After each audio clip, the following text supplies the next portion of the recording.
welcome. Shavuot is probably the single day that we beautify the most in the whole year. We go out and get flowers to decorate our house. We get flowers to decorate the shuls. Some people even set up like a chuppah in the shul. The foods that we make are special to Shavuot. A lot of them are fruit-based because around this time is the time where the fruits ripen. But then we make sweets, we make milchik, delicacies that we don't have the rest of the year. This idea of special food really even dates back to Tam the Gemara, when the great Tanoim would set aside special food specifically for the day of Shavuot. Shavuot is like no other day. We don't have any specific mitzvahs on Shavuot, like on Pesach, Matzah, on Sukkot, Sukkah. Shavuot is just a day of Yom Tov. And so the question becomes, why is it so special? Why would it be more special than any other day? Some people stay up learning Torah the whole night. Why? Why would we do this? So the answer lies in what we call Shavuos in our davening.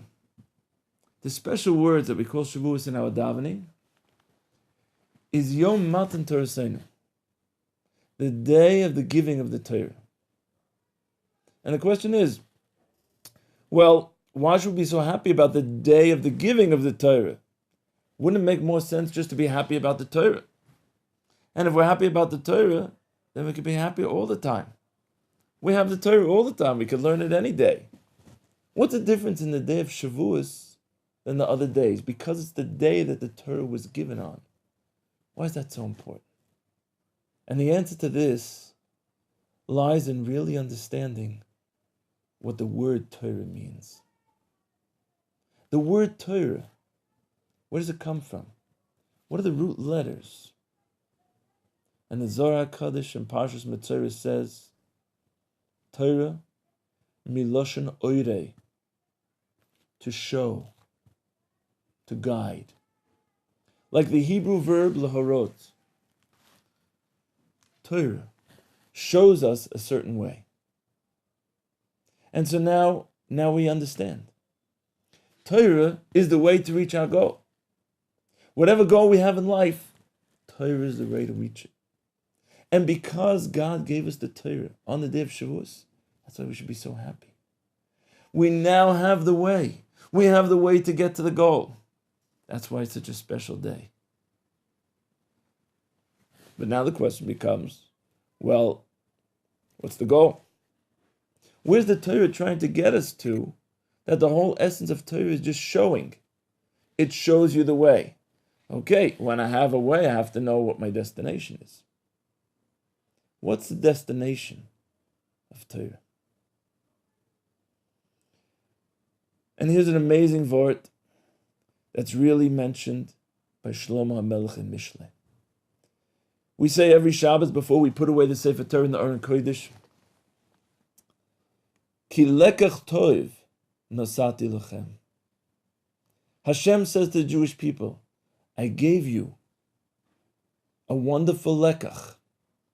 I gave you a lesson in Tov.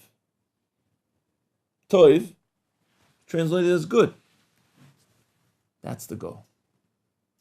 Torah is the way. It's the directions. How to reach the point of good. And that's the goal of our lives. V'asisa hayasher v'hatov, says the Torah. Your goal in life is to do good. Well, but now we have a question. What's good? What's good? There are so many definitions of good. You go out and ask a person on the street, he'll tell you one idea of good. Second person will tell you another idea. Third person will tell you a third idea. What seems to be good is what's good for every individual. What's really good? Obviously, if God is telling us, I gave you the way to get to good, he's speaking objectively. He's speaking in absolute terms. He's going to help us get to the point of good. What's that point? The great leader and commentator, the Rambam, wrote about 800 years ago a definition of the word good. And it's so important, so basic. In his 8 chapters, introduction to his explanation on Pirkei Avos, he writes in chapter 4 the following. He says, good acts are those that are exactly in between the two extremes that are both bad. One extreme is overly using. The second extreme is not using at all. What does he mean to say? The Rambam is talking about midos. He's talking about qualities, human traits. Every trait that we have in the world, if we conceptualize it, we can draw it as a line. A line has 2 endpoints. One endpoint being total use, when you just keep on using that trait all the time. The second point is total non-use. You never use that trait. And this can apply with every trait. Let's take an example. The trait of giving. A person is naturally a giver. But he can use his trait in one of 2 ways. He can move down on the line so that he never uses his giving at all. He could be walking down the street and someone is crying out to him, please, please, just a few cents that I could buy something to eat. He won't give anything. That's bad. The other extreme is always being a giver. Always being a giver, giving to everyone and every time and all the time, till the person has no time left for themselves. That's the other extreme of giving. Always using the trait. That's also bad. Says the Rambam, both extremes are equally bad. The point of good is the point in the middle. And this is what the Torah is teaching us. Lekach Tov, says Hashem, I gave you the directions to reach the middlemost point. Not only in one trait, in all the traits. And not only in all the traits, but you know what? In all aspects of life, which is amazing. When we just look around us, we see that people are holding in such different places in life. There are some people that their personal life is balanced. Everything works out for them personally. But the familial life is not on track. Some people have their familial life in place, but their financial part of life is not balanced. Some people have the financial part, but physically they're in bad shape. Some people have the physical part. They don't have any spirituality in life. Some people have the spiritual part. They don't have any communal life. What's the way to bring all the parts together? How could you ever figure out something like that? That's the Torah. God gave us a special prescription of how to hit middle, how to reach middle and connect all the aspects of our life, to be complete, also in the personal level, also in the family level, also in the communal level, to be complete on the physical level, on the emotional level, the mental level, the spiritual level, to be complete in all parts of life, financially, physically, spiritually. It's amazing. You know what? It probably could have taken us years to figure this out, if at all. It could have taken us a whole life. And God gave us the answer. So now we can understand why there's such happiness on the day of Shavuot. The day of Shavuot is that day where God gave us the answer key. He gave us the answer key to what everyone in the world is looking for. Everyone in the world is looking for the ultimate balance. Without Torah, they'll be balanced in one area or another. It will never be all of them together. With Torah, God gave a prescription for a nation to be totally balanced that withstands the test of history. That's why we see the Jewish nation is still around after all the persecutors. Total balance. So now the question is, well, why do we beautify the day so much? Why flowers and why great food and why beautification? So here's an amazing idea that's brought down from the great Kabbalist and Hasidic leader, the third Lubavitcher Rebbe, the Tzemach Tzedek Zechor Levrach. In his Sefer, Derech Mitzvah Secha, he explains in the Mama Mayafu Pa'amayich, he explains where beauty comes from. You know what makes something beautiful? Did you ever think about it? Why is something more beautiful than something else? What makes beauty? And the answer is contrast. When you have different aspects, almost so to speak, different extremes, and you can balance them, that's what's beautiful. Let's take an example for 1 second. A rose. You have a beautiful rose with the red petals. But what makes it so beautiful? Because its petals are so red, or because it's up against beautiful green leaves, and with a backdrop of a healthy brown stem, and a beautiful flower pot around in a dark red, and a brownish red. It's the contrast. Think about it for a minute. Imagine if the whole rose was the same exact colors as its petals. Red petals, red leaves, a red stem, even a red flower pot. Would that be beautiful? Of course not. Everyone who deals with colors, graphic artists, interior designers, everyone knows that the way you make beauty on a screen is when you combine contrasting colors. And so, what the Torah really does for us is it gives us beauty. The Torah combines for us. It shows us the way, how to combine all those contrasting parts of life. It's the aspect of good, which is what's really in beauty. Obviously, if beauty is used to an extreme, that's also not good. But the reason that people are so attracted to beauty is because it represents the point of good. It's the contrast, the unity. So, now we come to talk a little about what we do practically on the day of Shavuot. There aren't really so many halachas on the day of Shavuot. As we said, there are no special mitzvahs. As a matter of fact, the main halachas that apply to Shavuot are same. They're similar to any other Yom Tov of the year. So what's special on Shavuot? But what we have passed down in halacha in regard to the day of Shavuot are the customs. What are the customs? Something not obligatory, but it gets you into the feel of the day.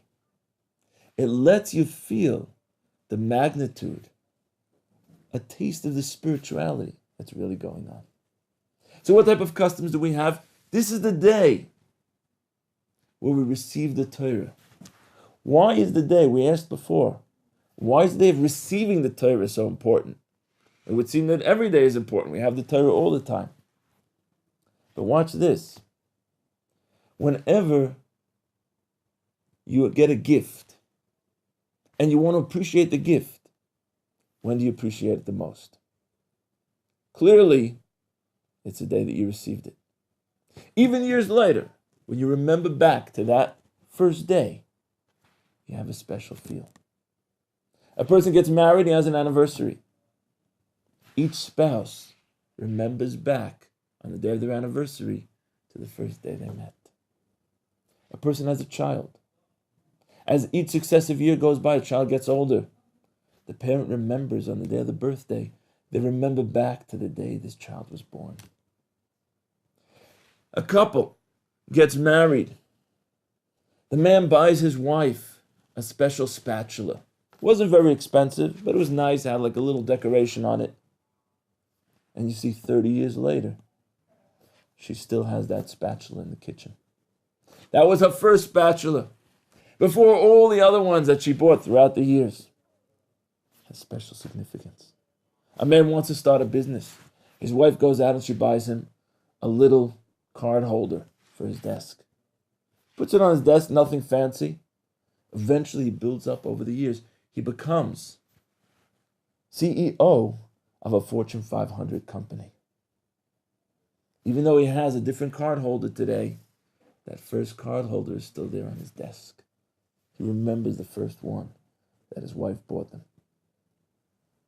When it comes that special time, his anniversary, and he wants to remember how special his wife is, or she wants to remember how special he is, what he does is he takes that little card holder, puts it at the front of his desk.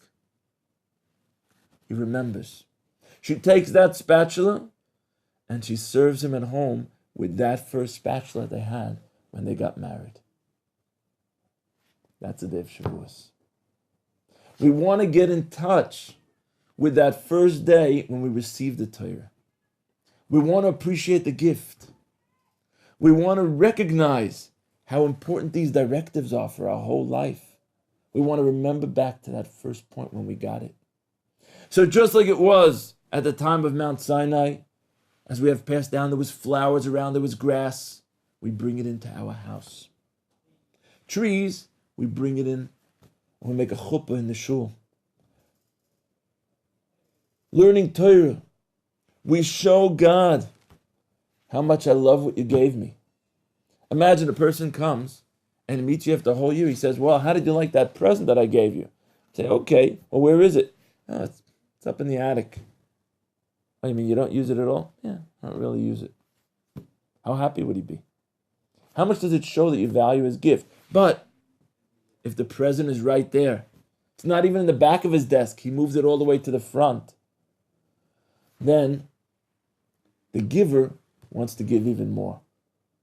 On Day of Shavuos, we show Hashem, we show God how much we love the Torah. I'm going to stay up all night. Before we meet in the morning at that special time, I'm going to show him how much I love what he gave me. I'm going to show him how much I appreciate the gift. And then at that special time in the morning, we'll make it almost like it was at Har Sinai, like a chuppah. And not only that, but we'll read the commandments similar to the way it was read on the day that it was given. We remember back. We beautify the day so much, and that's why we make the most special foods. Because it's the greatest of celebrations. It's a celebration of everything that we have in life. Hashem gave us the answer key. Hashem gave us the recipe. He gave us the prescription to how to reach that most beautiful point of life, that middlemost point of life. When we get there and everything is balanced, all the different parts of our life, that's what gives our life taste, flavor, sweetness, warmth, everything that we're looking for. And that's why we make these delicious foods, amazing foods. Make milk. What is milk? Milk is also an in-between drink. It's not tasteless like water, but it's not overly sweet like a sweetened fruit juice. Just the right amount of sweetness. To a baby, it's considered the greatest sweetness in the world. On this day of Shavuos, we eat milk. We eat milchid products. We learn Torah.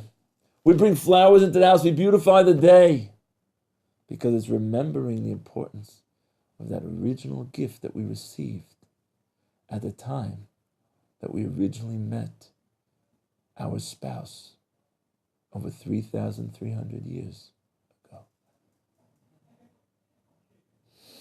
May God help, and we merit this Shavuos to a fantastic, exciting experience, to a sweet and beautiful day of Shavuos, to be able to take the ideas and directives of Torah and be able to go with them throughout the rest of our life, to be able to use the answer key that God gave us to hit that point, to get the greatest amount of reward and pleasure that God has in store for us and for all the people in the world, when His prescription will become common knowledge in the entire world speedily in our days,